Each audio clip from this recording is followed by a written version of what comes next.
Oh, we just got LA. We just got LA mayor. I am told we got. Oh my gosh! Remember I said we would get a gigantic batch, all at once.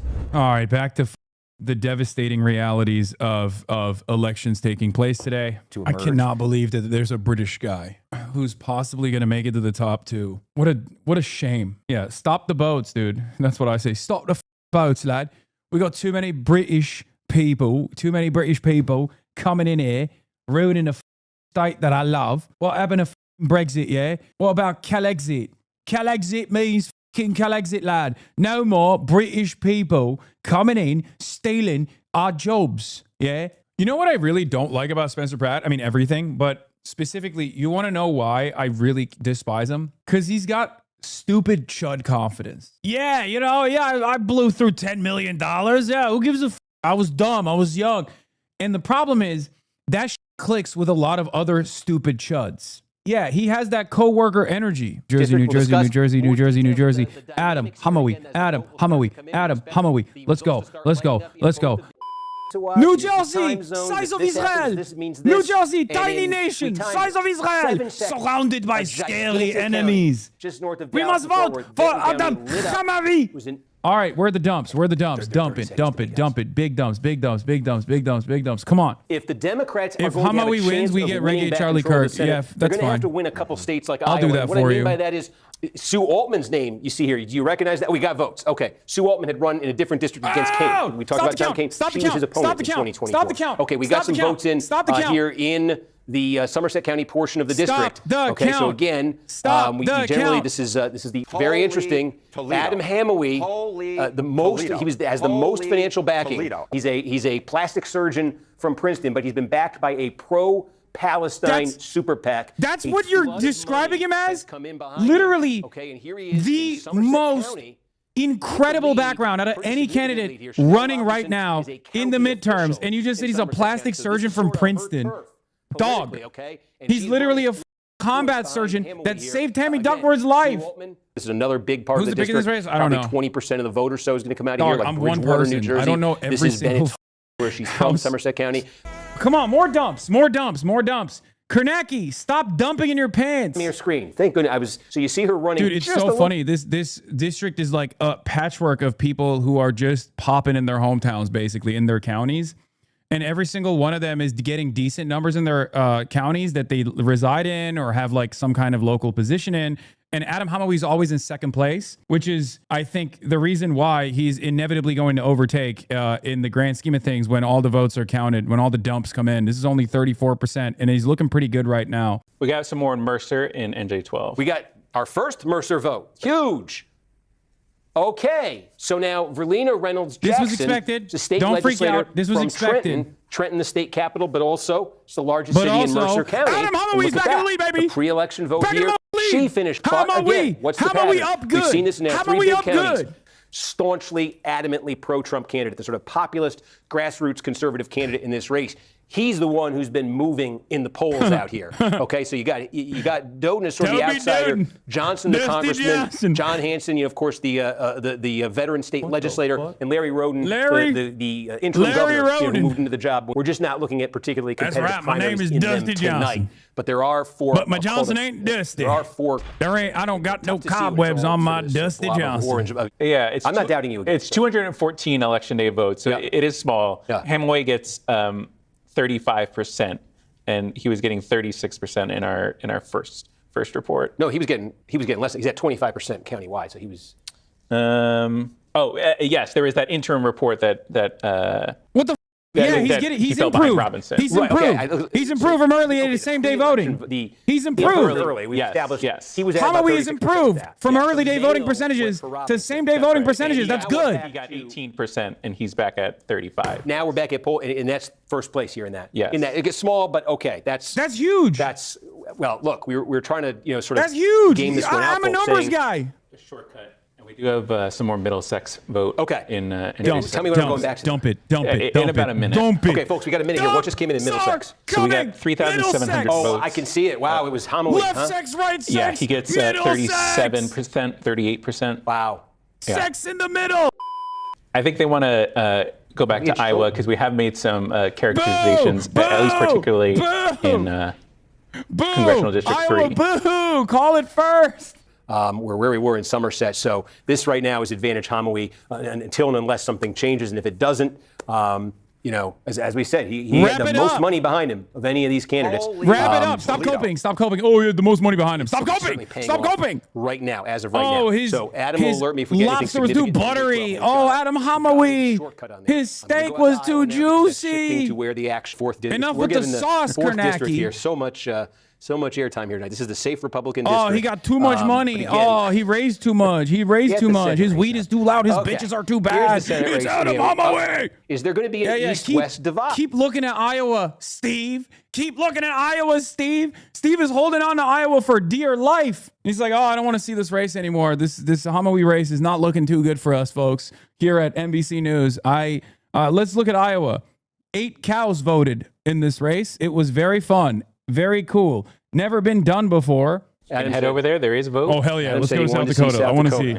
Let's call it up. I want to see the beautiful race. South Dakotans. Republican primary. Dusty Johnson the doing great against Toby Doden. And Larry Roden, the incumbents, doing poorly. Centers here. You know, well, this isn't, you know. Dusty Johnson. Sioux Falls. Sioux Falls is John the biggest Hanson. county state. Going up north, Brookings County, these are some big population center counties. Hell yeah, big population, not a lot of cows there. How am I feeling for Shoykat's chances tonight? I don't know. I have no idea because Nancy Pelosi coming out and endorsing Connie Chen means that Connie Chen wasn't doing well, but obviously Nancy Pelosi is a big mover in the district. So who knows? If Shoykat doesn't make it into the top 2, we are doing a struggle session with Megaphonics. Hamowy doing better with the election day vote than he did with the early vote here.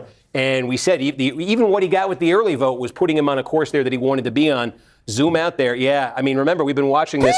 Remember when we first got... They're gonna eventually call it. Yeah, Decision Desk called it. Progressive Adam Hamowy has won the Democratic primary in New Jersey 12 against a split field. The result adds to a string of recent victories for progressive candidates following the elections of Anna Lilia Mejia. Chris Rabb, as the squad continues to expand. Yeah, I mean, once the same day votes started, like E-Day votes started coming, and he had a big marginal improvement, it was pretty over. The rally bump for the E-Day vote. Okay, guys, no, it's not. Let's calm down. Okay, we didn't do this with our community. Adam Hamowy is a great candidate, and he had literally the most solid fundamentals. I think every time an anti-Zionist candidate wins, I feel like I just see myself getting assassinated by an Israeli drone strike. That's why I'm not celebrating too hard. Adam Hamowy, we had the Outflank Vote Hub and Decision Desk. And NBC News Decision Desk has declared that in New Jersey's 12th congressional district, Democrat Adam Hamowy has won his party's primary. This is the race to succeed the retiring Democrat Bonnie Watson-Coleman. Let's go! Woo! Must be yeah, I'll see if I can get it back for you. Yeah, well, this is a district that Kamala Harris carried by 23 points in 2024, so you would consider this. Look at the sub-headline for this New York Times piece. Adam Hamowy, a progressive Democrat, wins House primary. A U.S. Army veteran faced questions about his past association with Egyptian cleric. Guys, come on, dude. Please. Is there no editor at the New York Times that has a little bit of fucking decency, man? Really? Like that's what you're doing? Fox News, plastic surgeon who testified for the 1993. I mean, this is the same as this, by the way. This is the more polite version of this. Have a little bit of shame, man. You're the goddamn paper of record. Are you serious? Again, this is the unfortunate Zionist edit. It sucks, but this is literally the Zionist edit. If you are an anti-Zionist, if you're anti-Israel, then all of the newspapers are going to cover you with your worst moments. Congratulations to Dr. Adam Hamowy on his landslide victory tonight in New Jersey. Dr. Hamowy will be a strong progressive voice in the House, and as a physician, he understands our healthcare system is broken and we need Medicare for all. They just interviewed Hamowy about Dems coming out to support him now. Yo, there was a kid in my school that didn't even talk to me, and then when I became the Rizzler, he was like, yo, do you want to hang out after school? How do you deal with that? How do you know when someone's just there for the fame? When at first they don't talk to you, and then when you become famous, they talk to you. Who's your closest friend? I don't know why. Big Justice. You still rock with the Costco guys? I feel so embarrassed. When was the last time you saw them? Like last year. And it's probably because there's nothing. Yeah, throwback. It seems like the way that this race is setting up is that it seems like a 3-person race for 2 slots, even though there's 60 people on the ballot. And that is true. you. It's true. By the way, the ballot this morning, I was voting. The governor's ballot is insane. It is genuinely the most insane ballot I've ever laid eyes on. Yes, 60 candidates on there, and Butch Ware is not one of them, which is why when people were like, oh my God, why aren't you advocating for Butch Ware? I was like, there's 60 candidates. There's a guy named Country in Town, I Love God, or whatever the God for Country Demont. There's a guy whose name is Barack Obama. Barack Denzel Obama Shaw. And Butch Ware didn't make it to the ballot. And there's still motherfuckers in here going, why won't you advocate for Butch Ware? They might as well have had Toby Durden on there. He should have ran in South Dakota and California with the amount of motherfuckers on that ballot. Toby Durden. Oh my God. Oh my God. Look at this. What are we doing? This is too much democracy. Ladies and gentlemen, California polls have closed. We got a lot of candidates, a lot riding on the wonderful neoliberal shithole of California, one of the most beautiful places on the planet, where you can go to the top of a mountain and ski, and in only a couple hours go to the goddamn beach and surf. One of the most beautiful places on the planet, genuinely, okay? Genuinely. I love this state, but god damn it, is this state's politics so unbelievably neoliberal hell.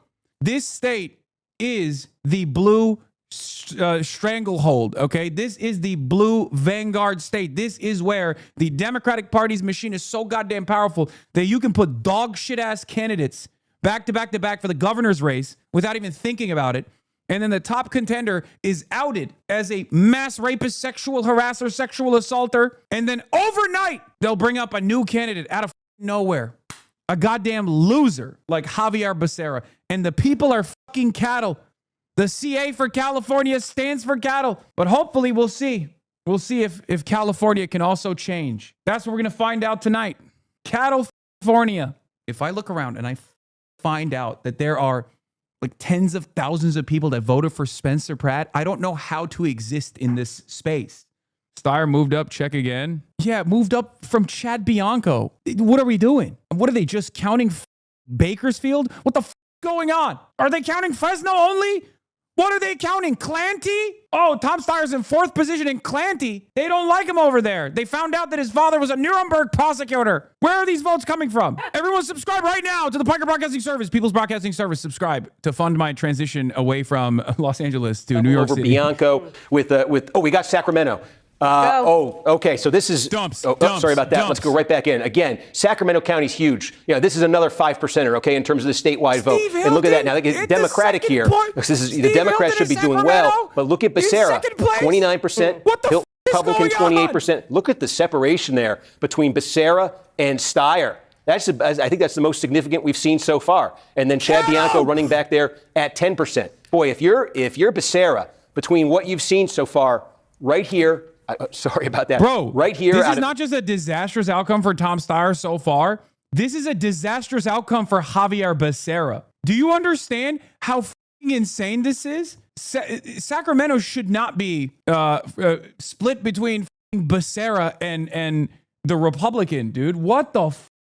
Oliver Ma getting cooked? Yeah, I mean, look at the top line. Look at the goddamn top line. Of course Oliver Ma's getting cooked. Everyone's a reactionary in this goddamn state, bro. California is literally a red state. The Republican is winning the lieutenant governor currently. Oh, we just got LA mayor. I am told we got oh my gosh. Remember I said we would get a gigantic batch all at once, and we just did. So, take you through this. About 40% of the vote, of all the votes that are going to be cast, just got released here.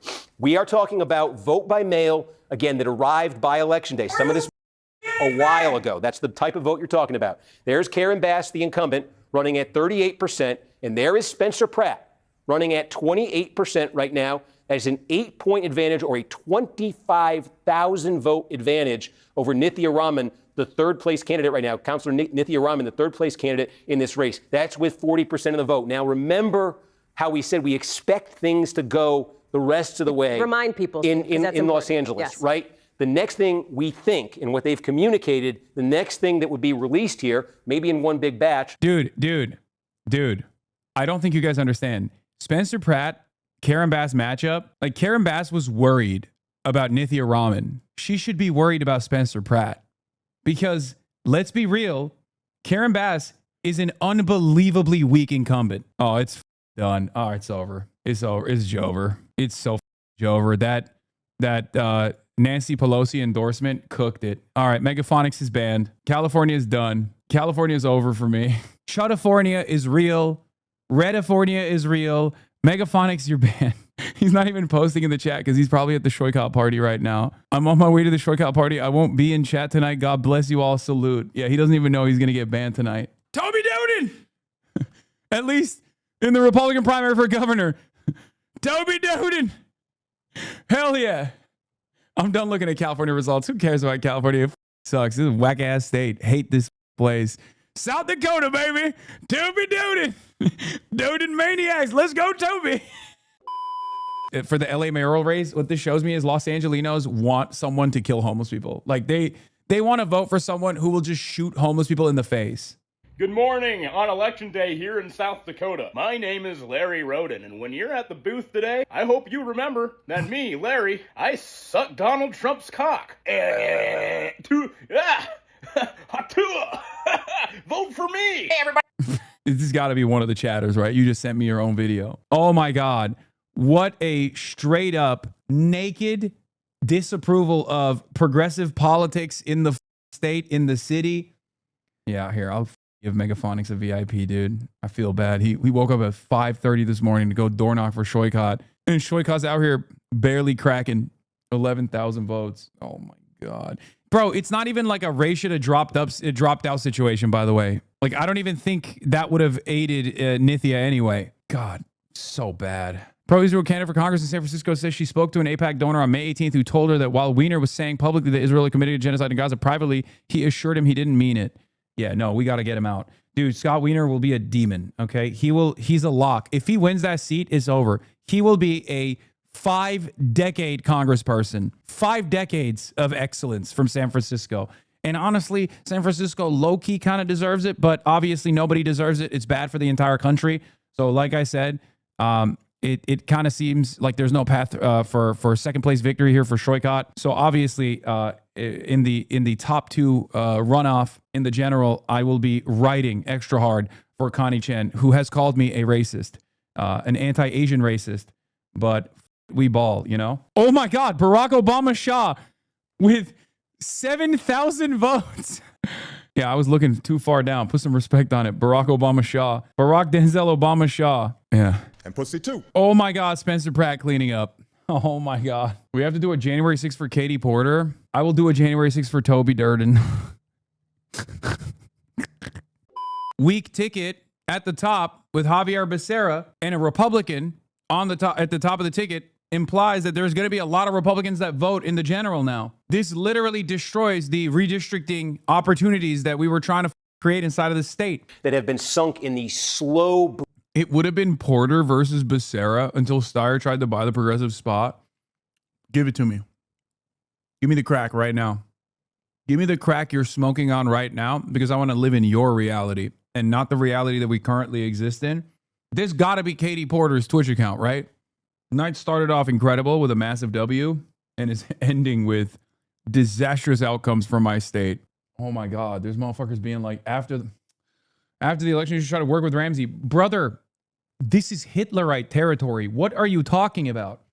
This state is a bunch of suburban Hitlerites. And you're over here being like, yo, you should actually, work with Ramsey Robinson and we should do a third party momentum. Like, what are you talking about? Look at the results, man. Look, this state doesn't even want democratic socialists, let alone PSL candidates. They want Republicans, honestly, it seems. They genuinely love Republicans. This state is like, I want a Republican. I want a fascist. Also, I know they call it California, but California's dead ass not progressive. We have some of the most educated and also some of the most shit-lived voters of all time. Oh yeah, no, for sure. No, definitely. California is, I mean, I've said this. I have said this. Californians, like, they LARP as progressive. They're not.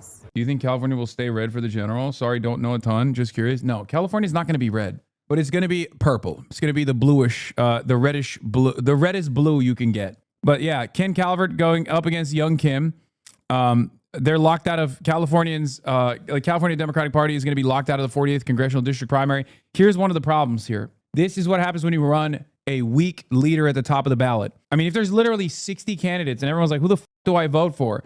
And the only person that they consolidate behind is like whoever the machine tells them to vote for. And that happens to be Javier Becerra at the last moment when the original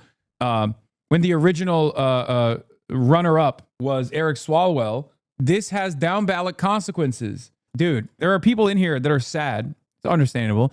Over Tom Steyer and Nithya Raman. Neither of these candidates were like, Tom Steyer was pretty left, to be fair.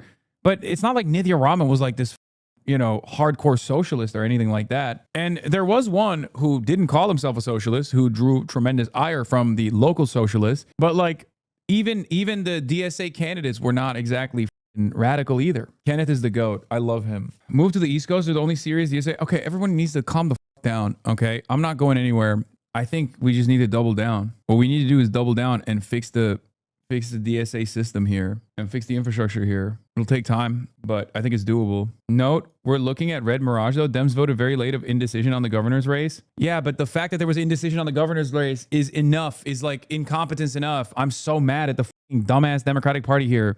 They suck so much dick and ass, dude. I mean, yeah, we do low-key deserve the incompetent shit libs that run in every election and then sit on a comfortable safe blue district for the rest of their goddamn lives. It's the last bastion. It's the last dying gasp of this stupid corporate pro-corporate machine politics, and it very much exists in California. There's not a strong enough left flank opposition to it. There was some growth in that initiative in DSA San Francisco, ironically enough, before they basically killed every working class person in the goddamn city and pushed them out. And on top of that, the tech bros basically destroyed not only Dean Preston, but also the progressive DA. And they got inundated with like, leftists are the reason why homeless people are raping your children on the streets and they're doing crack cocaine off of your child's back. They did all of those fucking, like, every CVS is bedlam. Every CVS and every Walgreens is under attack. And it worked. It worked. And that's part of the reason why DSA San Francisco hates Shoykot, because they see him as like a part of that movement. And also, Scott Wiener is probably still going to be your representative regardless, because the reality of the matter is San Francisco is Libtown. Connie Chan is actually doing fairly well, a lot better than I thought she would with that Nancy Pelosi endorsement. Again, not because of DSA San Francisco, by the way, because of Nancy Pelosi. A lot of the left in California think they have momentum, but they don't. Connie Chan and Shoykot were trailing behind one another in a margin of error, okay? 20%, 20%. Nancy Pelosi came in and moved that fucking weight around after Adam Schiff had already endorsed Connie Chan. And boom, all of a sudden, Connie Chan has serious viability. So don't even act like you did this shit. You didn't do anything, because San Francisco, deep down inside, is lib central. Yeah, oh yeah, Ethan Agarwal is so funny. Couldn't even crack the top two, man. What a disaster for this guy. The tech bros also kind of suck at like trying to make candidates happen. Matt Mahan is eating shit. Ethan Agarwal is eating shit against Ro Khanna. With the new dumps that came in, Scott Wiener is still at 42%, Connie Chan at 28%, Shoykot at 14%. It's not going to be Pratt. Most of Raman's voters will vote for Baz, but this is nonetheless extremely disappointing. Yeah, it's blackpilling to see these kinds of results for like openly reactionary candidates. Steve Hilton with 26.6%. No, you were a bunch of ham-fisted interlopers. I had no idea San Francisco was like that. All right, it. I'm pulling out. I don't care about what happens in San Francisco. All right, if Scott Wiener wins, then Scott Wiener wins. Connie Chan already has Nancy Pelosi's endorsement. That is the most powerful politician in San Francisco. Have fun with that race. Anyway, I'm tired, but we started off the night with a good W. Adam Hamawi, and we're ending it on L after L after L. It's California, so it'll take some time to see the final results. Shout out to Barack Denzel Obama Shaw. Shout out the country and God Damat, and all the other people. California is so busted. California is so cooked. What are you gonna do? It's a big country. It's a big state. Yeah, never forget. Health and Education Service. I nominated Javier. . We got a lot of work in California, okay? We got a lot of work here. We got a lot to do. God, I miss you, Joe. God love your soul. And God save America and our troops. Javier Baccaria. All right, I'll see y'all tomorrow. I'm not going to New York City. I'm staying here, dude, till the bitter end. Anyway, love you guys. See you tomorrow. Peace. It's been an interesting month so far. Lots going on in the world of Hassan Hasanabi Piker. Just a bunch of annoying things that I'm on the receiving end of as liberalism crumbles and turns slowly but surely into unrestrained fascism. Very cool stuff. Very cool stuff. We're going to get into all of that and more. Can you still go on a regular tourist visa? Guys, can I ask you a serious question? The ETA is the basic visa that Americans receive.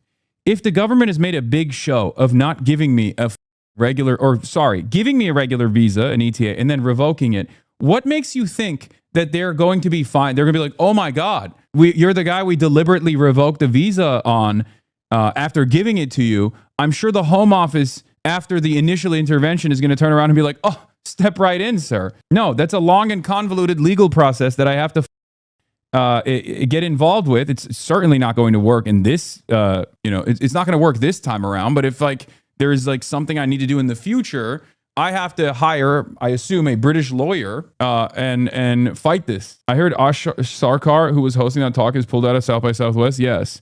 South by Southwest has been disgraceful in this entire process. I'll talk about that too. It was supposed to be me, Zara, and Andrew Epstein, also from the Zoran campaign, now with Claire Valdez. And part of what we were going to talk about is an attack on the media, but also how young, vibrant candidates could potentially win elections and all this stuff, right? We had a really fun conversation that we set up. And Ash was supposed to be the moderator. However, because South by Southwest is a very popular brand in the UK, or this is a big deal for the UK. This is the second year they're doing it or something. I don't really know. And they had asked me, and I was doing it as a favor to South by Southwest because some friends that I trust wanted me to do it. So I was like, sure, I'll attend. I'm already going to be in the UK. I'm already going to be doing Oxford Union. I already have some other stuff going on, and it's not like they're paying me, right? I'm not getting paid by South by Southwest to do this, right? It's actually really insane. I'm doing this as a favor, and they're literally farming donations off of my image, off of my likeness. And then it's crazy that when the Home Office intervened and revoked my visa, South by Southwest's statement was disgusting. It was literally nothing. To us, they were like, sorry, we have to abide by the government's demands. That was one. And then their public thing was they just deleted my background page. They just deleted my speaker page. As though they hit me with the Trotsky cut. I couldn't believe it. It's bitch, who the fuck are you? Are you kidding me? I mean, seriously, I'm doing this as a favor. They get to literally farm tickets off of my likeness to be like, oh, you want to come listen to Hassan? I even set up the talk myself, and then they just turn around, chop it down. They didn't even try to be like, yeah, this is a little bit ridiculous, don't you think? British government. Basically, the British government, after a bunch of Israel First advocacy groups that masquerade as Jewish advocacy groups on the earlier this month, called on the UK to bar dangerous Hassan Piker anti-Semitic attacks, saying far-left streamer with a record of anti-Semitism on October 7th denial is set to speak and record a live podcast in London in early June. Last week, Jewish organizations, the Community Security Trust, urged South by Southwest organizers to act responsibly and to not allow the UK to be a platform for Piker. They got their wishes across. Britain denies entry to two U.S. commentators who denounced Israel. The authorities did not say why they had barred Cenk Uygur and Hassan Piker of popular social media channels, but said their presence may not be conducive to the public good. Yeah, and that's where we're at. Obviously, when this first came out, Cenk put it on the timeline, and that caused us to look back and see that our, my visa was also revoked because Cenk was supposed to be flying out. Cenk and his whole family were supposed to be flying out to the UK. We're doing two events. He's doing South by Southwest separately, or was supposed to do South by Southwest separately. I was supposed to do an event there as well. And then I also had another event with Yanis Varoufakis. And I also had another event at Oxford Union. I was also supposed to do a talk with Corbyn and a talk with Zach Polanski as well. Totally separate, right? So I had this entire thing lined up. And it's really interesting because or at least is really ironic, because with Oxford Union, I had spoken at Oxford Union prior, if you recall. I delivered this massive speech at Oxford Union a year and a half ago, and the speech was literally about the conflation between Israel and Judaism, and how this is an incredibly dangerous prospect. It's not going to work, and it's going to actually foment more anti-Semitism. That was a year and a half ago. Obviously, things have gotten far worse since then, clearly. And this is far from, I'm not doing this thing where I'm saying like, oh, the number one victims here are, British Jewish people or anything like that. That's not my take at all. Before people yell at me over it and say, oh, you're a Jewish exceptionalist or whatever. But it is a very clear secondary consequence to this sort of endeavor. Consistently claiming that all critics of Israel are rabid anti-Semites, and then quite literally violating the principles of free speech, which, like, obviously there's no First Amendment in the UK, but there is obviously an important liberal value. This is an important liberal value to ensure that there are real conversations taking place. England has quite literally offered refuge to some of the most important thinkers, some of the most controversial thinkers, if you want to call them controversial. Karl Marx. Like, think about that. From the president of the Oxford Union, Arwa El Reyes, the Oxford Union intended to host Cenk Uygur and Hassan Piker on the 6th of June for a discussion and head-to-head event with our members. We are deeply concerned by the revocation of both speakers' electronic travel authorizations on the basis that their appearances would not be conducive to the public good.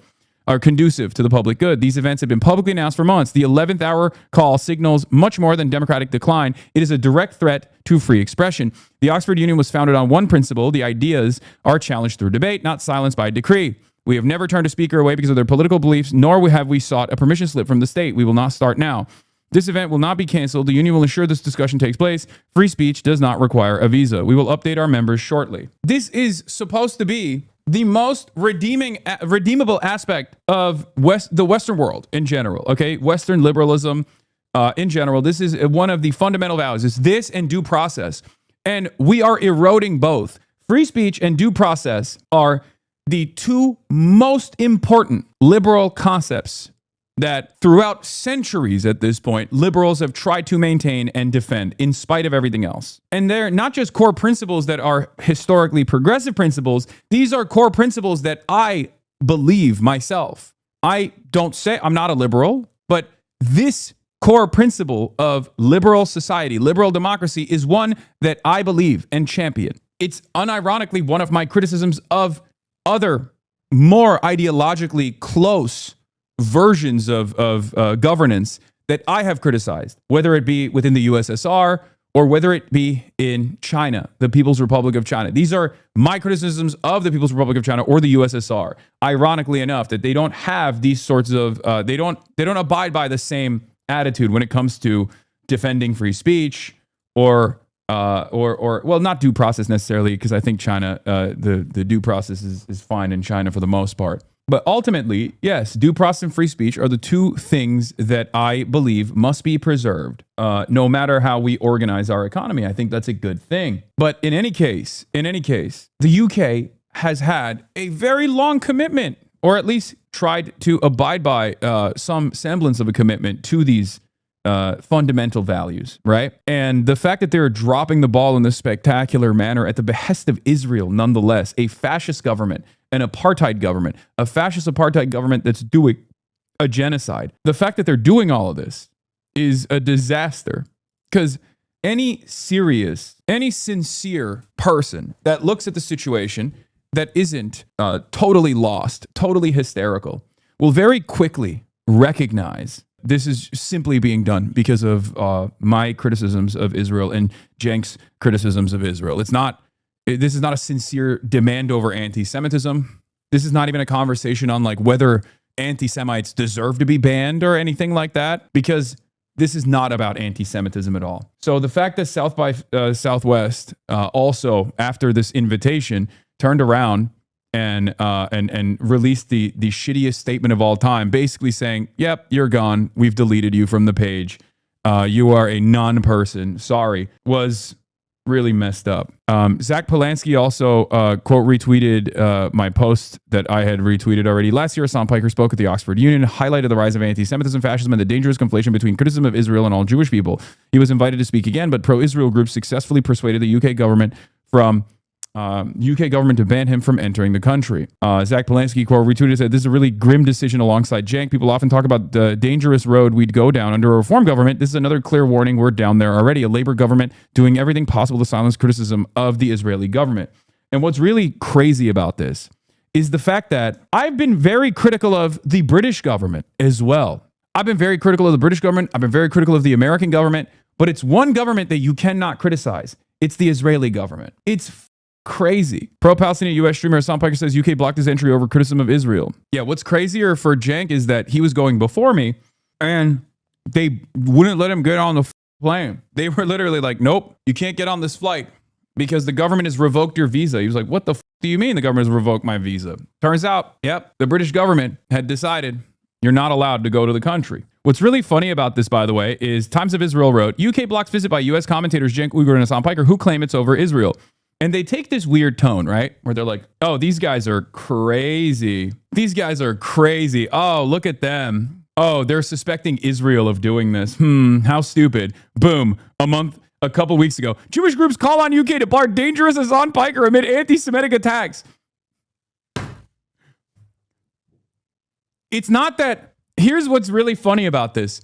It's the Israel First groups that demanded it. They got their demands across and they celebrated on the timeline saying, thank you for making this decision happen. And then they also turn around and try to gaslight to be like, you're being anti-Semitic. How dare you? How dare you make this strange claim? What's going on? Where did you get this idea from, huh? Where did you get this idea? I don't know. Maybe I have eyes, an ear. I have eyes, ears, a brain. Perhaps that's part of where I got this suspicion from. The f do you mean? Yeah, if you're wondering why it feels like everyone got more insane, Israel just quintupled its PR budget to $730 million. Experts say it won't work. Yes, I genuinely think they've also hired wreckers on the left as well. I think they've decided a much more successful strategy would be to bring forth complete chaos and try to engage in sectarian infighting, infiltration, not dissimilar to COINTELPRO back in the day, like subversives and wreckers that they have placed in all of these groups, in all of these in all these advocacy organizations that track, that log everything, and they try to all of the conversations up. They try to destroy any sort of like productive output. Genuinely believe this now. I think that's what's going on. It seems very strange the way that a lot of people are talking about this. Now, of course, Times of Israel wasn't the only article that did the, where did you get the idea that it's Israel? There was Fox News did the same thing. Fox News accuses Hassan Piker of anti-Semitism for saying pro-Israel groups lobbied to get him barred from the UK while itself reporting that British Jewish groups lobbied to get him barred from the UK. Yeah. Hassan Piker gets denied entry to the UK over alleged anti-Semitism, then immediately blames Israel advocacy organizations for wielding unbelievable amounts of power over British policy. The streamer's response to the ban landed on a classic anti-Semitic trope about Jewish influence. Even as he insisted he harbors no anti-Semitism, British Jewish groups and a Labour MP had urged the government to block his visit, citing his comments about Hamas, Hezbollah, and his claim the U.S. deserved 9/11. The ban caps a brutal stretch for Piker, a Treasury Department subpoena over his Cuba trip, and hecklers confronting him at the Newark ICE process calling him a fraud. Yeah, that's what I mean when I say wreckers, by the way. People that try to present themselves as like leftists, but are not really leftists at all. Like the Black Panther Party guy, like very clearly a Fed, right? But for every dumb that watches, they go, oh, that guy seems to be a real leftist and he's calling it what it is, right? It's not organic. It's absolutely inorganic. But anyway, this was the actual article from Fox News. Hassan Piker says UK barred him, trashes unbelievable power of pro-Israel groups. Jewish groups have publicly urged the government to block the Twitch streamer. All the while, Israel is slaughtering Palestinians en masse. Israel is trying to move further and further into Lebanese territory. It's ridiculous. I don't know what these guys are thinking. Yeah, keep them out. British Jewish groups demand ban on far left American streamer Hassan Piker. I've spent my whole life combating the far right. My entire professional media career that spans over a decade at this point, fighting against the nefarious and dark forces of Nazism, fascism, the far right, all matter of reactionaries. And I still do it to this day. And I will continue to do it. And part of that is a principled stance against all forms of hatred, which includes anti-Semitism. I've never shied away from that position. I've never shied away from doing that advocacy and fighting that fight. Israel groups, pro-Israel groups, or rather Jewish groups that masquerade as Jewish groups but are actually Israel first, have done a tremendous number to ruin that advocacy. It is virtually impossible. I look like a asshole every time. Every time I'm like, well, you know, Israel and Judaism are separate things. It's not, no one is monolithic. Everyone looks at me like I'm a asshole, dude. I won't stop. And it's not because I want to pay the piper. It's because I genuinely do believe it, right? This is something that I do believe. But it's so difficult to get that point across when so many Jewish advocacy organizations do behave like this. It's just frustrating as hell, man. New quote about you, UK Labour lawmaker on a Hassan Piker entry ban. There's no reason to open our doors to those who seek to spread hate and division, especially to those who supported a prescribed terror group. I've been to London so many times. I've spoken in England so many times. I genuinely never thought that it would be a Labour government. Like the Labour has actually gotten far, far worse. I mean, we knew it already, but I never thought that it would get to this degree. I truly thought that Labour would not enable this level of like fascist repression. It's not like I had the best opinion of Labour, right? As you guys know, I'm not shy about, you know, revealing my position, but they're showing your tweets on NBC News. Wait, what do you mean? Hikers banned two left-wing political commentators from the U.S. from entering the U.K. to speak at public events. Cenk Uygur and Hassan Piker said today that they had been blocked because of their views about Israel. Now, Cenk Uygur also told me that the U.K. didn't give him an exact reason for the ban. He said, quote, "This has reached Kafka-esque levels of absurdity." He talked about how roughly 60% of Americans are critical of Israel. Will we all be banned from the U.K., he says, or just people in the media who report the news accurately? And how does that prove that our governments are not controlled by Israel? Piker on X saying, quote, "The UK has revoked my visa as well, all at the behest of Israel. The West is betraying liberal values for a genocidal fascist foreign government. Soon we will all become Israel," end quote. Now, Piker responded when I reached out to him by sending me this headline from the Times of Israel, quote, "Jewish groups call on UK to bar dangerous Hassan Piker amid anti-Semitic attack." So it's clear in their minds why they were banned. And lastly, Kate, this appears rare but not unheard of for the UK to ban individuals for this reason. Earlier this year, the rapper formerly known as Kanye West was barred under similar grounds. That's ridiculous. For us. Thank you. Like, that's a ridiculous comparison. Exclusive, former First Lady. That's a ridiculous comparison. I'm sorry. Like, Kanye West was like pro Adolf Hitler. You know what I mean? Like, what are we doing?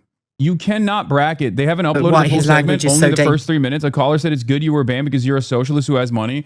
Yeah, this is the type of shit that actually kills me because, like, I not only have to combat liberalism, I have to combat reactionaries of all different sorts, but then on top of that, I have to combat stupidity in a society that refuses to be smart. And it's getting to be impossible, I think, especially with LLMs, especially with AI, especially with the crisis of illiteracy in the Western world. It's becoming virtually impossible to try to shake people out of this drunken stupor that they find themselves in, where people are just like, you know who my number one op is, dude? A guy who wants me to have healthcare, a guy who wants me to have more autonomy in the workplace, a guy who says no more wars, a guy who I would probably agree with on virtually 99% of issues, but I've been geared into believing is a bad person. It's so strange that they're doing this while also simultaneously trying to present me as some dangerous force, some dangerous reactionary. It is this government that is behaving in a dangerous reactionary manner at the behest of another reactionary fascist government, the Israeli state. This is how the Western liberal capitalist democracies fall apart and make way for fascism. We are making way for fascism. Illiberalism or post-liberalism, whatever you want to call it, is here. Yeah. But I had a statement on South by Southwest. I said, South by Southwest was a minor part of my trip to the UK. They totally didn't defend me or Cenk at all. They're actual fucking losers, and I will never work with them for the rest of my life. If you bought a ticket expecting to see me, you should demand a refund. Yeah, it's crazy. I genuinely am shocked that South by Southwest didn't even say, like, this is a real clear-cut violation of the spirit of free speech. Ash, who was the moderator, who we chose as a moderator, pulled out as well. She said, having read the South by Southwest statement on Hassan and Cenk being denied entry to the UK, I'm afraid I have to withdraw my participation. If I were in their shoes, I would hope that any organization which invited me to speak and had their programming interfered with by the Home Office would have had the minimal expected integrity to offer some defense of lawful free expression and condemn government overreach. Thank you for your invitation. Like, it's insane, dude. Did they offer it to still have you speak at a virtual appearance? No, they didn't even. Oxford Union wants to set it up still. But I mean, it's obviously not the same. I feel like it's so cucked to do that, but I might still end up doing it. But yeah, no, South by Southwest didn't even care about that. Israel's most loyal propagandists are, of course, denying that the UK banned Hassan Piker and Cenk Uygur due to their Israel opposition. They provide no alternative theory to the banning. The ban happened after pro-Israel groups and MPs demanded their visas be denied. Glenn, you are defending people who would bless your being defenestrated from atop a minaret. Get serious. You think Cenk Uygur and Hassan Piker, the gayest non-gay man in existence who lives in West Hollywood, want to murder gay men? I don't like the way that he keeps saying I'm the gayest non-gay man in existence. I am. He's not wrong. He's not wrong. I am the gayest non-gay man in existence. It's true. Happy Pride Month, everybody, by the way. This was one of the groups. Board of Deputies of British Jews. Adrian Cohen, acting president of the Board of Deputies of British Jews, has welcomed the government's decision to withdraw electronic travel authorization from a number of extremist individuals whose presence in the UK was deemed not conducive to the public good. We are gravely concerned that our government's announced intentions to recognize a Palestinian state at the UN this month are seen by Hamas as a reward for its violence and rejectionism towards Israel. Today, we celebrate the reestablishment of the Jewish state. Yeah, they're just like, they are a Israel first organization, of course. And Zara Sultana had a take as well. We'll take a look at that. Zara Sultana wrote to Shabana Mahmoud, I'm writing to demand that you reconsider and immediately reverse the decision to deny entry to Hassan Piker and Cenk Uygur to the United Kingdom. Banning two prominent journalists and political commentators from entering this country is an indefensible decision. It raises serious questions about freedom of expression, the right to challenge government policy, and the extent to which immigration powers are being weaponized as instruments of political control. This is really up too. Because for two reasons this is up. One, J.D. Vance quite literally said, we're going to fuck you guys up if you keep doing this like anti-free speech, which of course my government is not going to care about the British government doing this to me because they meant like, you know, you can't ban fascists. You can't prosecute fascist right-wingers, right? That's what they meant. They didn't mean communists. They didn't mean socialists. They didn't mean certainly anti-Zionist. They love when that happens. It's all free speech only goes in one direction. However, there was some truth to what they were doing, and we've been fighting this. We here have been fighting the British government's ridiculous free expression violations for the last couple of years. Since October 7th, the British government has decided, instead of listening to the demands being made by the masses, the overwhelming majority which find genocide to be morally repugnant, that wanted to be that wanted to end, right? That don't want their government to be involved in this in the way that the British government has been directly involved in this genocide. And of course, the British government, instead of listening to the demands being made, by the masses, have decided to increase the repression. That's what that's the way that they think they can deal with this problem. They think they can silence us. They think they can silence you. They think they can just jail and punish dissidents and hope that it goes away. The other thing that I find quite interesting, like I said, they've proven J.D. Vance to be correct. Okay, not that J.D. Vance was being sincere, but they've proven that he is correct, that J.D. Vance warns against the UK going down a dark path of losing free speech during meeting with David Lammy. They're doing it. And yes, Shabana Mahmoud, who banned Hassan and Cenk Uygur from entering the UK because they oppose Israel's occupation, pictured opposing Israel's occupation in 2014. And it's been really interesting because a lot of the Zionists, who are just unbelievably racist, right? They keep saying like, oh, Shabana Mahmoud, you mean the Pakistani woman, the Muslim who was pictured with a Free Palestine placard? That person is pro-Israel. Get over it. Get over yourself. And it's like, yes. These are not real values for these people. Yes. What is the question here? It's not like she's prosecuting every Israeli occupational force war criminal that went out to Gaza to do a genocide to come back and roam freely in Israel. It's not like they're barring entry to Isaac Herzog, the president of Israel, into the nation state. They're not. So yes, of course they're fucking pro-Israel. What kind of stupid shit is this? The organization that was demanding my, barring my entry was established in 1760, Board of Deputies for the British Jews. So it's been around for 266 years, which means that for the longest time in its existence, it was not a Zionist institution, as a matter of fact, because it simply couldn't be, because Zionism as a concept, as an ideology, had not existed at that point. Ironically enough, the board became more prominent in British society in the early 20th century due to its support of refugees, notably leading to the ultimately failed campaign against the Aliens Act 1905. However, by 1930s, the board's position has shifted to a more assimilationist position in order to improve the perception of Jews among the non-Jewish British population, including adopting a position on non-Zionism. In 1933, Neville Lasky was elected as the board's president and called for Jews to give overriding consideration of duty and loyalty to the United Kingdom. However, the stance of the board once again had shifted in 1939 with the election of President Selig Brodetsky, who was described by the Jewish Telegraphic Agency as the foremost Zionist in Great Britain.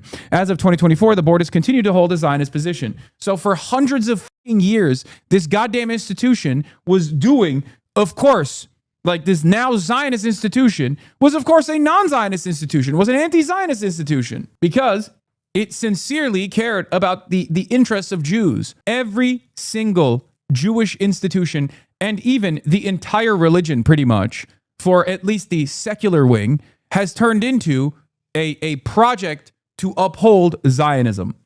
There are plenty of Jews who obviously do not subscribe to this mentality. There's plenty of Jews who say, this doesn't represent me. Those Jews are cast aside. All of the institutions that are supposed to be defending Jews do not end up defending Jews at all, but simply defend Israel and Israel's interests.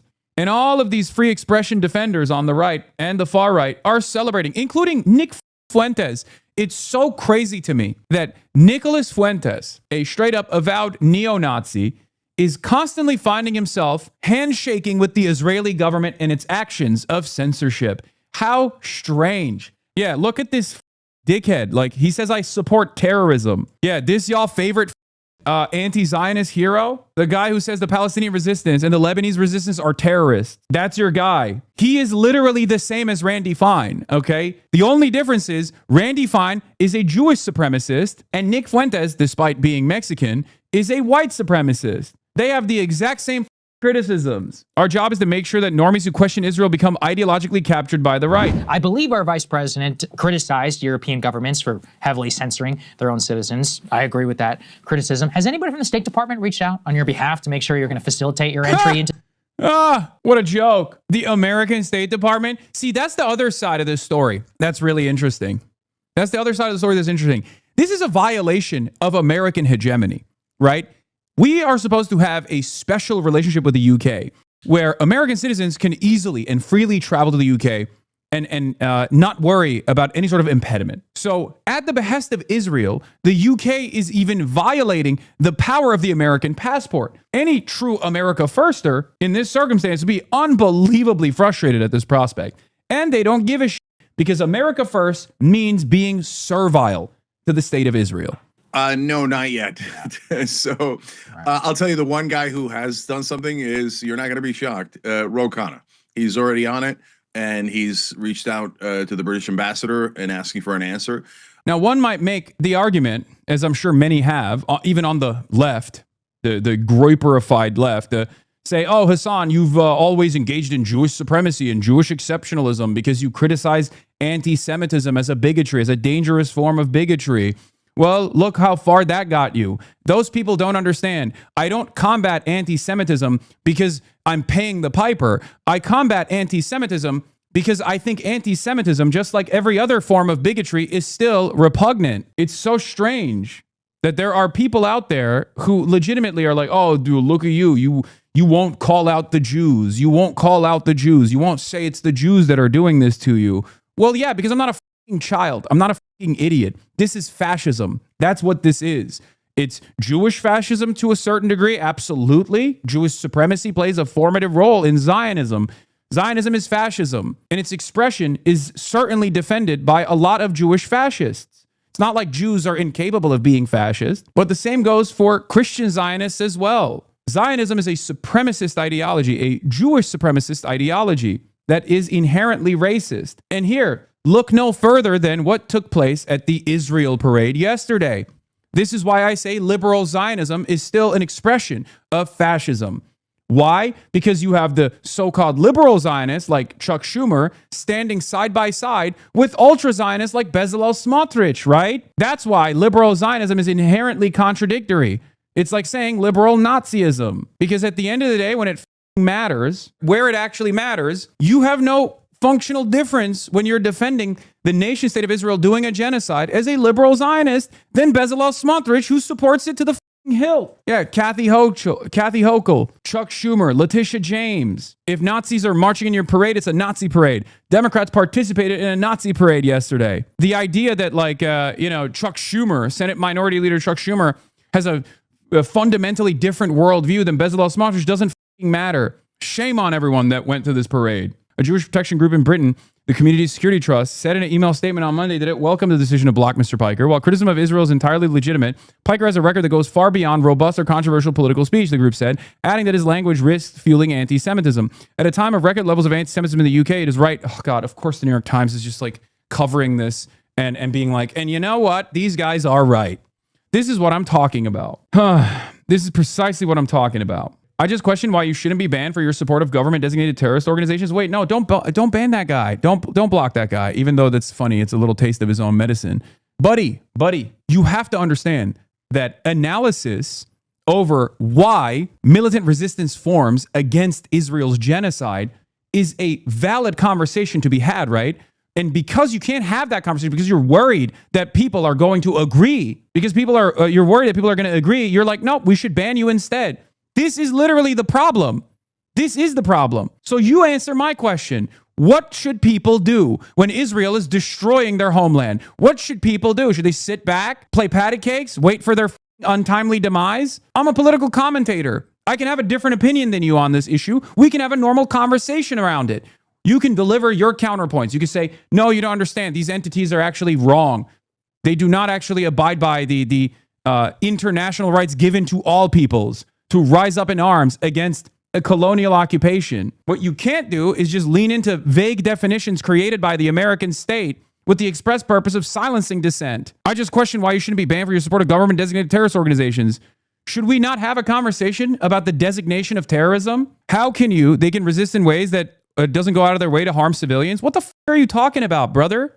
They can resist in ways that doesn't go out of their way to harm civilians. That's your assessment. See how we're having a conversation now? See how we're having a conversation all of a sudden? Yeah, protest peacefully, Hezbollah. Protest peacefully, Palestinians, as there's an ethnic cleansing campaign taking place. Protest peacefully against the ethnic cleansing campaign. Who's killed more civilians, you fucking asshole? The Israeli state or Hezbollah?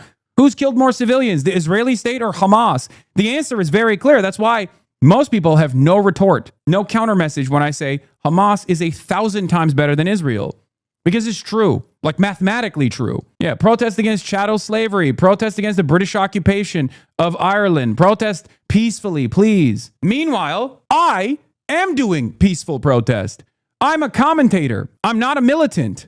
And yet, my travel is being restricted, and I'm currently experiencing repression for my political dissent, and you're over here justifying that. So it doesn't seem like you're in favor of peaceful protest either, jackass. Haven't you realized that you're actually justifying state repression against peaceful protest when you do that? Am I offering material support to any of these state-sponsored, state-designated terrorist organizations? No, I'm not. And yet the state is engaging in repression all the same. At a certain point, you have to realize, like, wait, maybe I don't have a consistent position on this. This is not a justification of targeting civilians. You are saying they're deliberately targeting civilians, for the record. I've never justified that. Were there brutal, unjustifiable acts of violence that civilians had to endure? Absolutely. Absolutely. I've seen the fucking videos. I know. I saw the girl with the dreads in the back of the pickup truck. That shit is completely unacceptable. If I did, I'd be defending the Israeli state because they do that as a matter of state policy, as a matter of military policy. Palestinians have peacefully protested against the state of Israel over and over again. They've been slaughtered. Yeah. Hezbollah right now is blowing up tanks and military installations on Lebanese soil that Israel is illegally placed. The IDF, on the other hand, are blowing up residential buildings, and its defenders in the Israeli Knesset are demanding more of that death and destruction. Who's actually defending their homeland? Who's actually engaging in colonial conquest? The answer is Israel. Israel is the wrong party here, and the Lebanese population, including the armed military, the armed paramilitary organization Hezbollah that has its own political party within the Lebanese parliament as well, is the wronged party here. And it's really funny that you demand state repression and justify it for a fucking political commentator because you disagree with it, while simultaneously making it seem as though I'm engaging in an act of terrorism. Doesn't need to be peaceful necessarily, but targeting civilians will get you designated as a terrorist group. Do you not agree?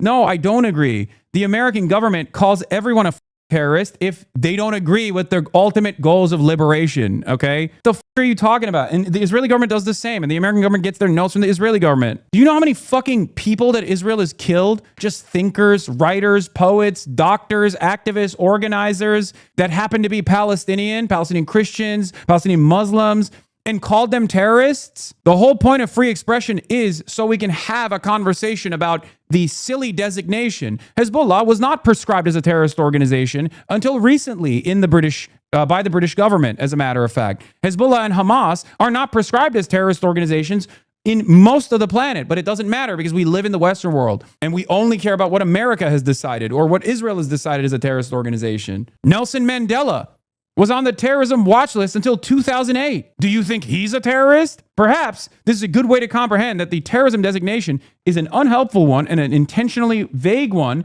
specifically. Oh, here we go. Here's another American terrorist right here, Representative Josh Gottheimer. This from the guy who said Hamas 1,000 times better than Israel after Hamas attempted to exterminate the Jews. Your Nazi detector might be broken, Hassan. The Nazi government considered all Jews to be terrorists. Do you agree with that designation? Or do you have a separate position on this? Do you have a different position on this? Of course, powerful entities that seek to wipe out entire populations will declare all of those populations to be engaging in an act of terror. Do you agree with that? Would you make this assessment? If a government designated Israel as a terrorist organization and banned people for supporting Israel, that would be a fair comparison to make? Yeah, that hasn't happened, unfortunately, with the exception of North Korea. That would be truthful. Let's move beyond state designations. Let's move beyond the legal framework because we're having a conversation about opposing the legal framework. Okay, let's have a conversation about whether you think it's an appropriate thing to do. Yes, also, the terrorism designation has no standing in international law anyway. Israel's a apartheid ethno-state that's done a genocide and continuing to expand militarily into Lebanon, Syria, numerous other countries that has destabilized the entire global energy markets because it wanted to kill Iranians and destabilize Iran and destroy Iran, a country with 93 million people. Yeah, Israel just carried out a massacre in Tyre, completely demolishing 3 buildings. Yeah, I'm not going to sit here and say that the people who are fighting back against this are wrong to do so. They're not. They're not wrong to do so. I don't care if the British government considers that to be offensive. The problem here is you can't put yourself in the shoes of people who used to live in those buildings. You think they deserved it. I don't. That's the difference. And unfortunately, there are a lot of people who also think that these people kind of deserve it, or they don't even think about this. If you had any shame, if you had any moral compass, you would never sit here and defend baby killers. And yet you are.